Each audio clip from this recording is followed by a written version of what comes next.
बीरा। चौथा महत्वपूर्ण नगर, गुजरात का चौथा प्रसिद्ध नगर पढ़ रहे हैं। सामान्य परिचय लिखें तो धौलावीरा कहाँ है? कच्छ की खाड़ी, कच्छ की खाड़ी गुजरात में है। किस नदी के किनारे है? मनसर, मगहर, दो छोटी नदियां हैं, नदी तट पर स्थित हैं। इसकी खोज करने वाला कौन था?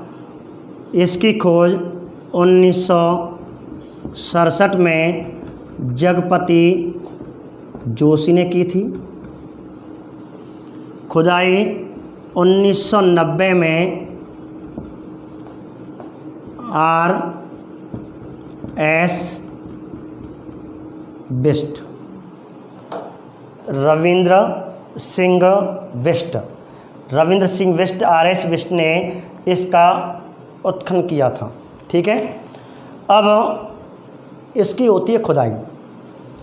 अब इसकी खुदाई करते हैं तो ये भी आयताकार ही था, इसकी भी आकार आयताकार था। जब इसकी खुदाई गई, अब जैसे इसको खोदा गया तो पहला टीला मिला जिसके चारों ओर रक्षा प्राचीर बनी हुई थी, वही 4-5 मकान थे। दूसरा टीला निचला नगर जिसे कह सकते हैं वह मिला, जिसमें अनेक संख्या में मकान थे, कोई इस पर रक्षा प्राचीर नहीं थी। लेकिन एक अपवाद इसमें मिला, इन पहला और दूसरे टीले के मध्य, इस नगर में पहले और दूसरे टीले के मध्य एक और नगरी मिली, इसमें मात्र एक बहुत बड़ा मकान था और कोई रक्षा प्राचीर नहीं थी, और इस प्रकार इसे नाम दिया मध्यमा नगरी। अब ये अपवाद हो गया। 1500 नगरों में 4 नगर अपवाद मिले। सामान्यतः मैं आपको बता दूं, सामान्यतः सिंधु सभ्यता के नगरों की जो व्यवस्था थी वह इस प्रकार थी प्राय, लेकिन ये अपवाद हो गया। इसमें तीसरी नगरी नहीं मिलती थी, मध्यमा नगरी नहीं मिलती थी, लेकिन धौलावीरा से मध्यमा नगरी मिली। इस प्रकार अब इसका नाम हो गया मध्यमा नगरी किसे कहते हैं।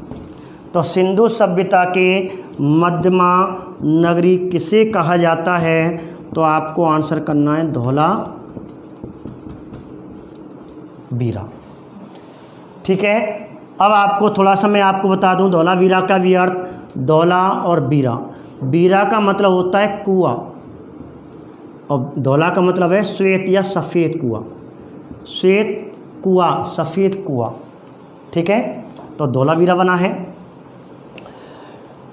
अब यहाँ से जब खुदाई हुई तो कहा जाता है जो निचला नगर था, ये निचला नगर था, ये सैनिक वर्ग नगरी थी या, ठीक है।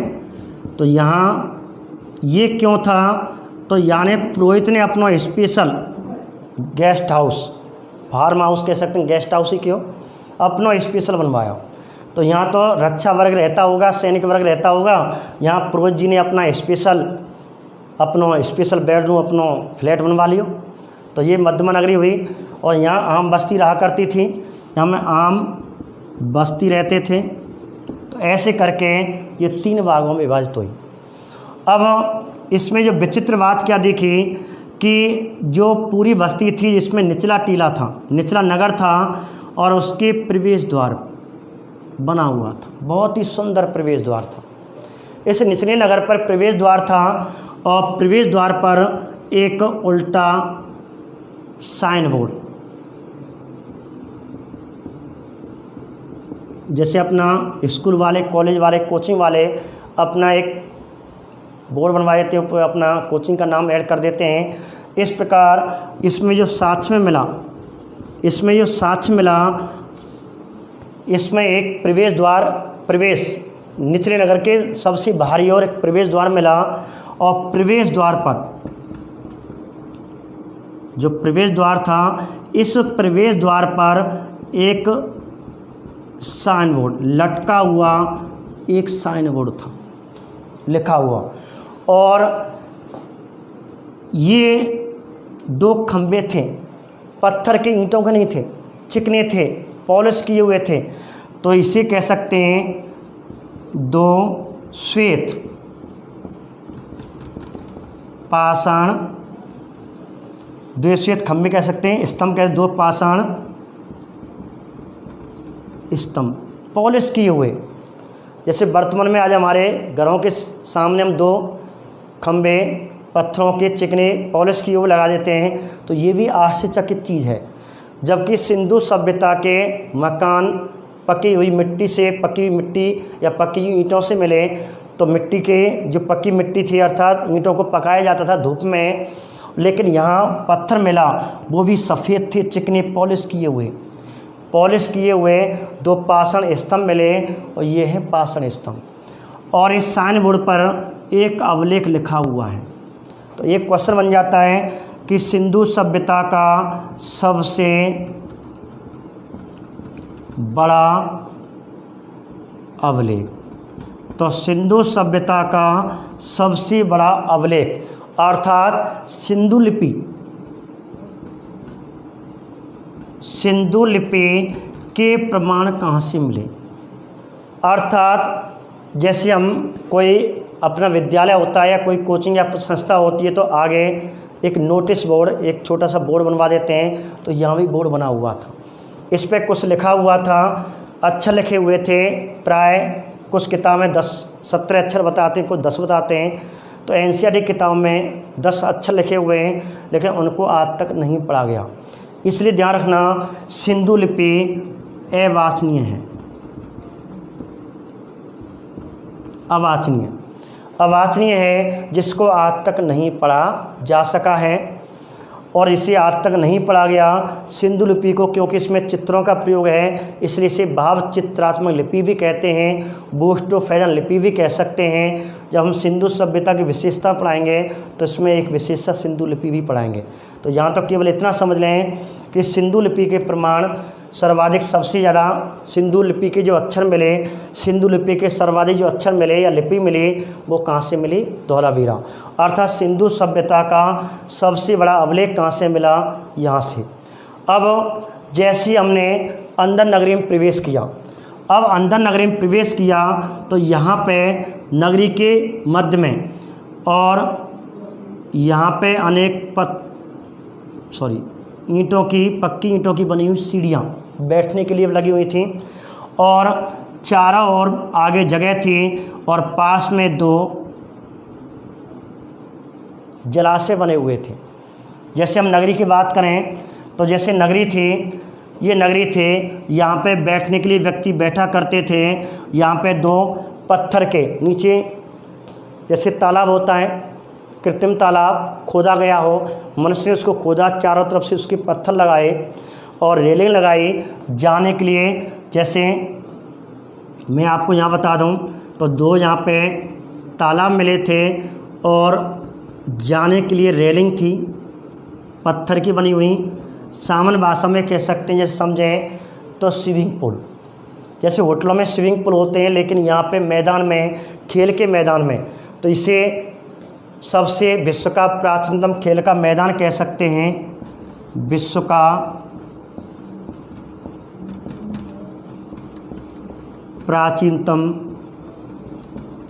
खेल का मैदान या क्रीड़ा स्थली, जिसे हमने क्रीड़ा स्थली कहा। इस प्रकार विश्व का प्राचीन खेल का मैदान या क्रीड़ा स्थली कहाँ से मिली?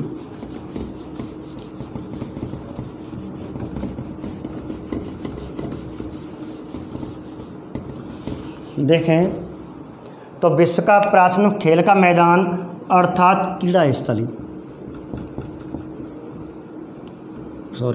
क्रीड़ा स्थली, इसे इंग्लिश में कह सकते हैं स्टेडियम।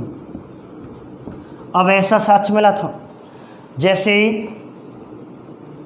उन्हें बना देता हूँ, यहाँ उल्टा साइन बोर्ड है जिस पे कोई छोटा सा अवलेख, जिसे सिंधु सभ्यता का सबसे बड़ा अवलेख कह सकते हैं, सर्वाधिक अक्षर मिले थे, बना हुआ है।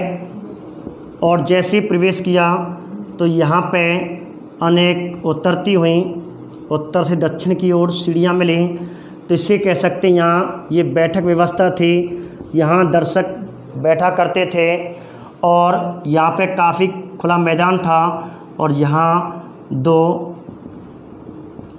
कृत्रिम जलाशय या तालाब जो पक्के थे, चारों तरफ से पक्के थे, नीचे पत्थर लगा हुआ था, रेलिंग थी जाने के लिए, तो शायद इसका प्रयोग पीने के लिए किया करते थे।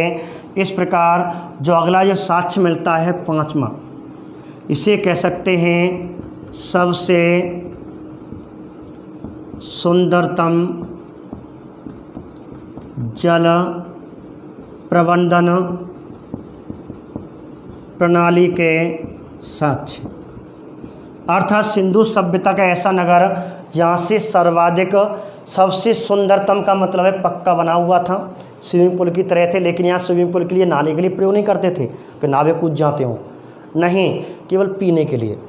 तो इस प्रकार सबसे सुंदरतम जल निकासी का प्रमाण जो मिलता है, जल प्रबंधन प्रणाली का प्रमाण मिलता है, वो आपको धौलावीरा से मिलता है। कि जो सबसे अलग विशेषता है, एक विशेषता ये रही मध्यमा नगरी है, लेकिन इसे हम साक्ष्य में या नगरी में लिख दिया तो मध्यमा नगरी, लेकिन एकमात्र सिंधु सभ्यता का 1500 नगरों में से जहाँ से अलग ही विशेषता मिली। यहाँ से कहा जा सकता है 7 स्तरीय संस्कृति के प्रमाण, 7 स्तरीय संस्कृति के प्रमाण, 7 स्तरीय संस्कृति के प्रमाण, अर्थात 7 कला संस्कृति, 7 सभ्यता, 7 समय के, 7 काल के यहाँ के हमें स्थान मिले हैं। जैसे साइन बोर्ड है, पत्थर हैं, पता नहीं कौन से काल का है, 7 संस्कृति। अब पता कैसे पड़ा कि जैसे हड़प्पा के समय की कुछ वस्तुएं मिली, हड़प्पा के पहले की कुछ वस्तुएं मिली, हड़प्पा के बाद की कुछ वस्तुएं मिली, कुछ उसके बाद की वस्तुएं मिली। इस प्रकार यहाँ 7 संस्कृति, 7 नगरीय सभ्यता के प्रमाण मिलने के कारण, 7 काल के यहाँ प्रमाण मिलने के कारण इसे 7 स्तरीय संस्कृति वाली संस्कृति भी कह सकते हैं। इस प्रकार ये हमारा टॉपिक हुआ धौलावीरा।